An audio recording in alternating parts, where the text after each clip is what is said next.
C'était tabou. Bon, ensuite, très honnêtement, je pense qu'à l'inverse maintenant des jeunes et tout ça, je pense qu'on était moins au fait aussi de comprendre sur le moment, alors on s'aperçoit maintenant que c'était des choses abominables, mais de comprendre sur le moment que finalement, c'était peut-être pas si grave que ça, ce qu'on subissait, tout ça. Voilà. Nous, en ce qui concerne le Collège Saint-Pierre, aucune aide de toute façon n'aurait pu être sollicitée auprès de la direction de l'école parce que la violence y était vraiment systémique. Voilà. Donc de bas en haut, je dirais, à part les femmes qui nous servaient à la cantine, tout le monde était dans la violence. Je n'ai pas, jusqu'à maintenant, on commence à remonter le fil de l'histoire de ce continuum de la violence. On a repéré à peu près tous les professeurs.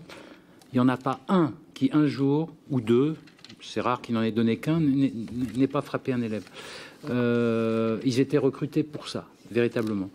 Donc, je dirais qu'à la limite, si on avait eu l'heure de se plaindre auprès du directeur ou d'un professeur de la violence, on s'en serait repris d'autres. Et il y aurait eu des mesures de rétorsion derrière. Les parents, on n'en parlait pas parce que pour la plupart, on nous mettait là pour ça. Et je n'arrive pas à croire que le diocèse ait pu ignorer ces choses-là, puisque le collège était marketé comme... On disait ça aux enfants, et les parents disaient ça aux enfants, si tu n'es pas sage ou si tu travailles pas bien, tu vas aller chez les frères quatre bras ou les frères tape dur. Bon, voilà, je pense que comme slogan, c'est relativement efficace. Et c'est ça qui s'est passé. Ils ont massacré toute une génération d'étudiants, je dirais entre 1960 et 1990. Bon, les dernières plaintes se situent en 96, quand le collège était devenu mixte. Mais voilà, la grosse poche de violence, mais c'est 1960-1970, avec des sévices, mais qui sont juste...